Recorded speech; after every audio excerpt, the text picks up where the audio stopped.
بسم الله الرحمن الرحيم نحمده ونصلي على رسوله الكريم السلام عليكم ورحمة الله تعالى وبركاته. Why? Qur'anic Arabic. Allah subhanahu wa ta'ala says in the glorious Qur'an, إِنَّا أَنزَلْنَاهُ قُرْآنًا عَرَبِيًّا لَعَلَّكُمْ تَعْقِلُونَ. Verily, we have revealed it in Arabic, the Qur'an, so that you may understand. The Qur'an is the first, the oldest, and the most unique book of the Arabic language. All schools of Muslim thought throughout the ages have been unanimous in their acceptance and veneration of its revealed Arabic text. It is the most renowned masterpiece of the Arabic language and a classic the world over. Its excellent and most appropriate wording, its clarity and well-balanced verses, its impressive and inimitable eloquence, its gentle and majestic style penetrates deep into the person's heart, stimulating age-old human values and wisdom. Its innate melody, beauty and grace provide a spiritually soothing therapy and ensures tranquility and peace of mind. The Quran, without any dispute, is the fountainhead of numerous branches of Arabic literature and its decisive influence over the origin and development of Arabic literature is incalculable. The Quranic text has been and remains the standard of excellence in literary Arabic, and its authority continues to be decisive for many linguistic disputes. Throughout the course of 14 centuries, this set standard of excellence has never permitted any deviation in literary Arabic at any time.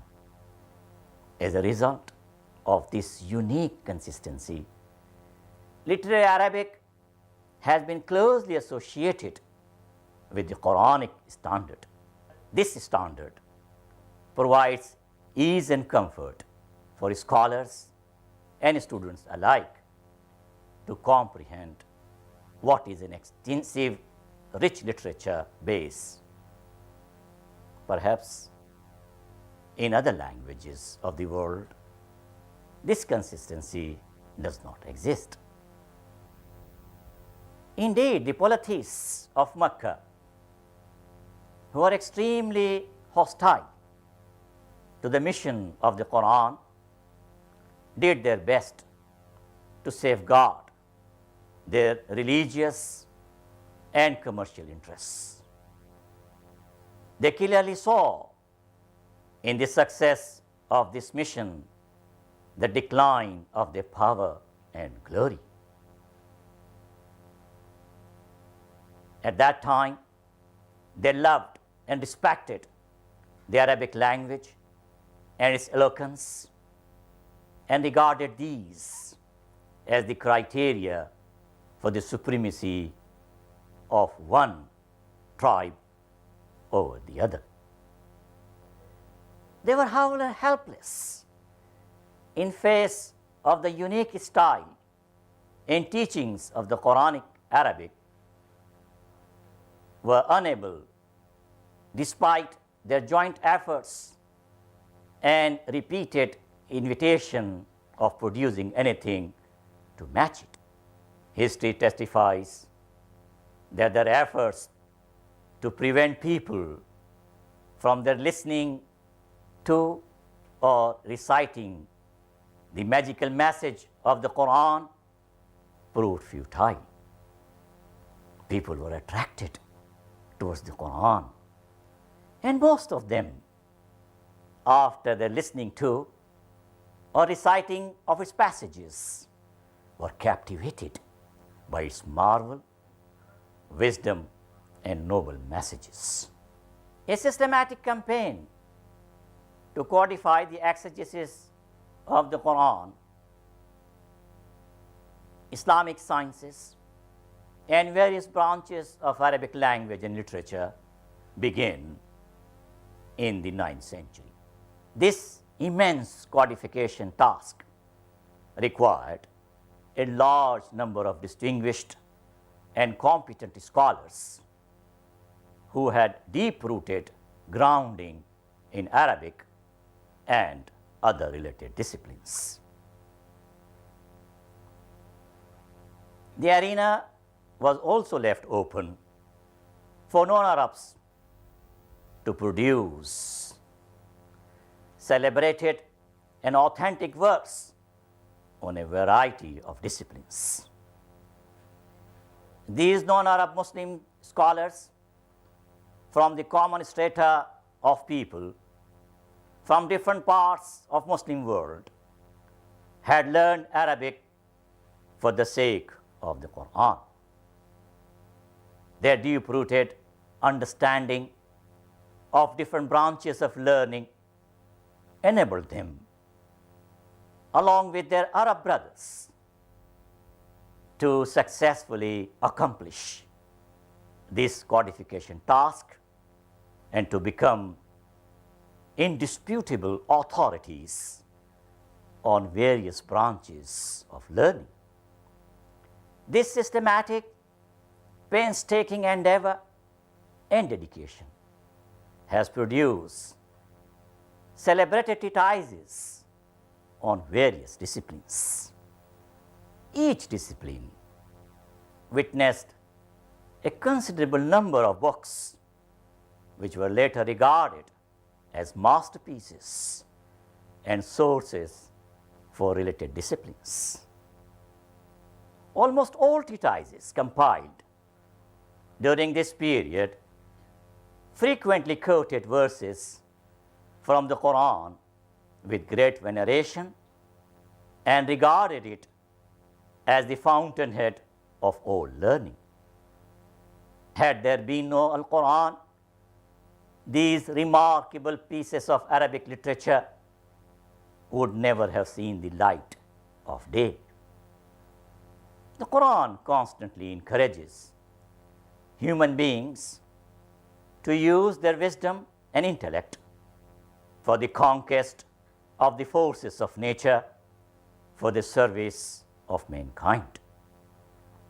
It invites tadabbur, contemplation, tafakkur, comprehension, tafakkur, reflection, and ta'aqqul, wisdom, from man such that he can observe how well measured and divinely guided the natural phenomena are.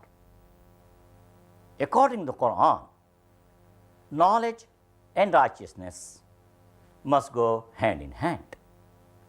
It promises good rewards and high rank for those who possess knowledge coupled with faith and practice.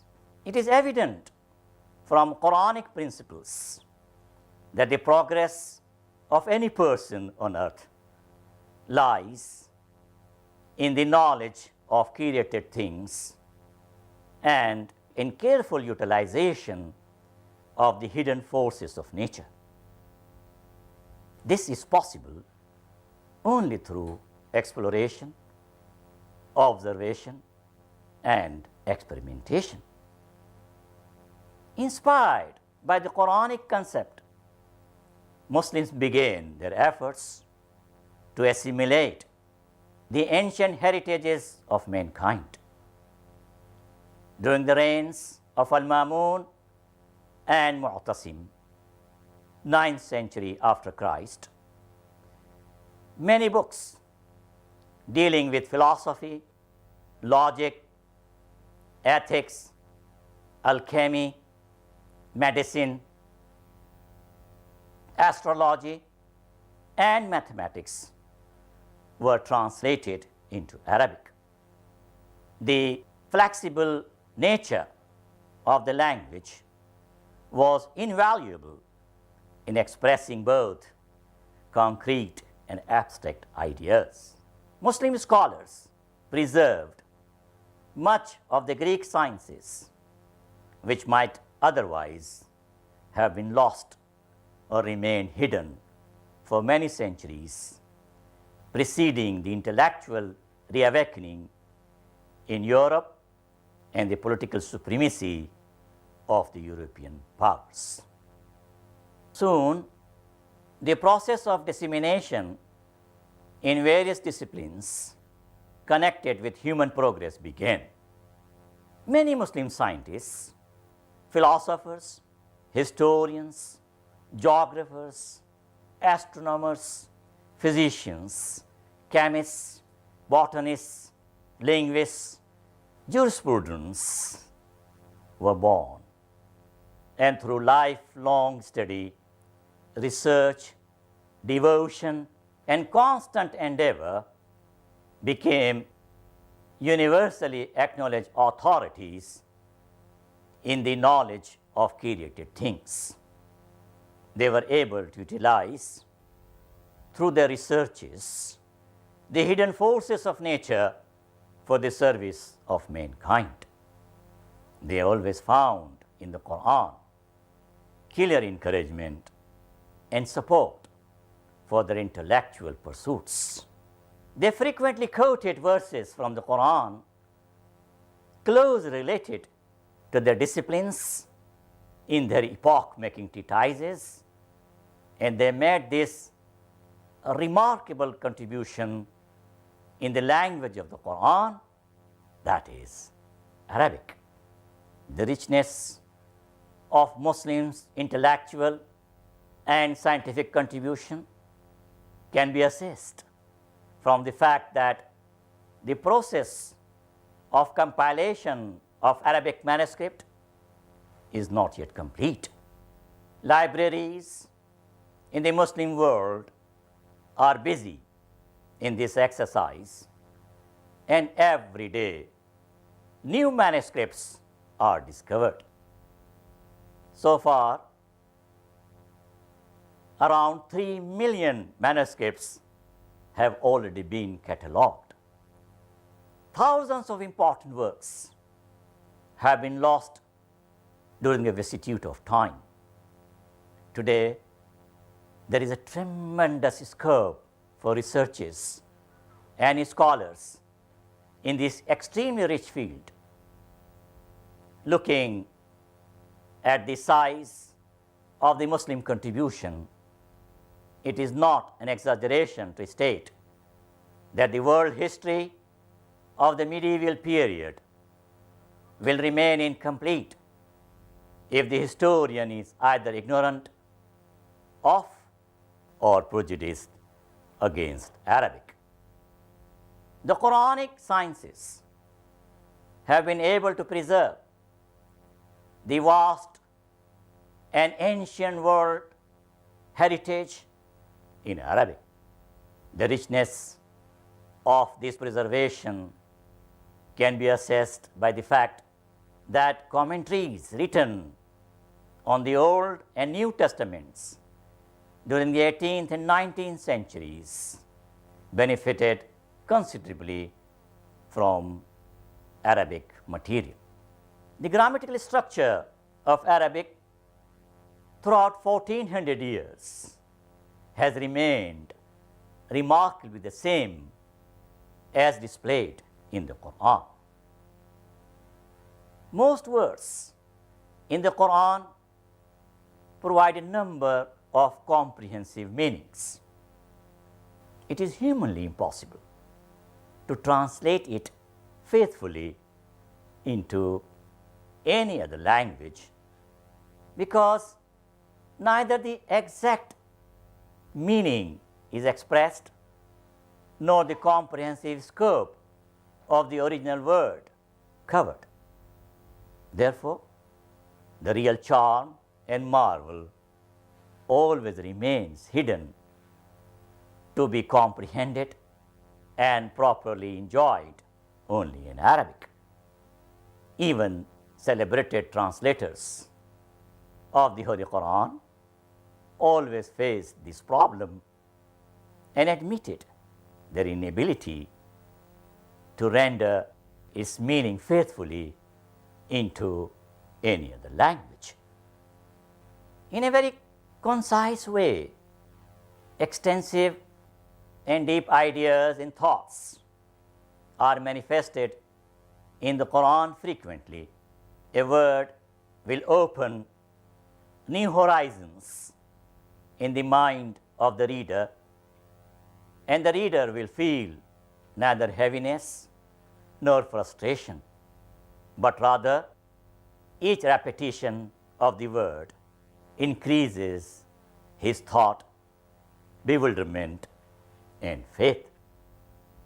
Therefore, for example, the word Rabb in the Quran, which means nourisher, sustainer, Lord, and it appeared in the Quran for over 1,000 occasions.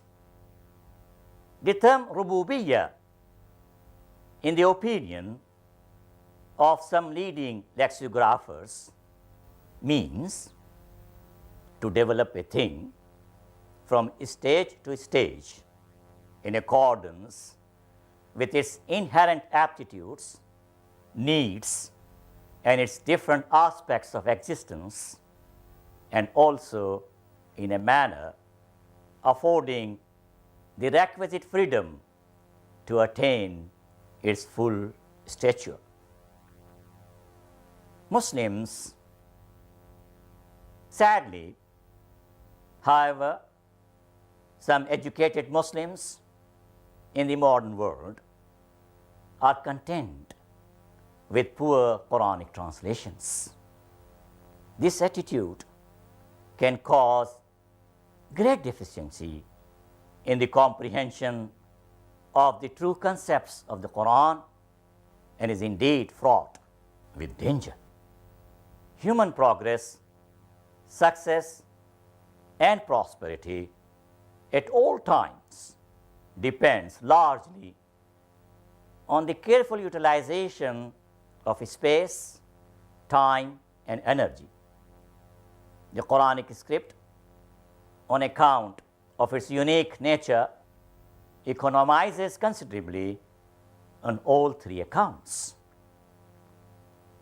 Other scripts of the world's languages required independent consonants and vowels for the composition of a word. In Arabic script, a word is composed by the reduction of most of its consonants into 1/3 of its size. When, for the composition of a word, a double consonant is required, in Arabic, either a 1/3 or full consonant accomplishes the function of a double consonant. For example, if the word Muhammad is written in Roman script or in any other script for that matter, the consonants and vowels from M to D used to be full. But in Arabic script, the consonant meme will be used as 1/3, ha as 1/3. Next meme will stand for 2 memes, and dal independent.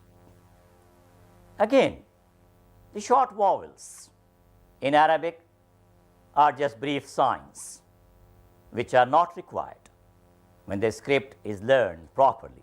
More than 2/3 of the space, time and energy can be saved writing Muhammad, and this is equally true of all the words in Arabic script. Arabic script and its profusely rich vocabulary has enriched some linguistically different languages of the world, such as Persian, Urdu, Turkish, Malay, Berber, Hausa, Pashto, and Javanese. Notably, nobody can ever comprehend the inherent value of Muslim society, nor can the great variety of the elements of Islamic civilization be fully understood without a sound knowledge of Arabic. Only through the medium of Arabic can one successfully establish links with the foundations of Islamic culture for the future progress and prosperity of the Muslim society. Furthermore, Arabic is one of the leading languages of the world. It is one of the 6 official languages of the United Nations, and many independent nations have accepted it as their official language. More than 3/4 of a billion multilingual Muslims throughout the world have deep veneration for it as the medium through which they can reach the principal sources of Islam, the Quran and the Sunnah, which are such an integral part of their lives. They offer their prayers in Qur'anic Arabic, which is the lingua franca of the Muslim world. They offer their prayers in Qur'anic Arabic, which is the lingua franca of the Muslim world. Thank you. Barakallahu li wa lakum wal jamil muslimin. إنه تعالى جواد كريم ملك بر رؤوف رحيم.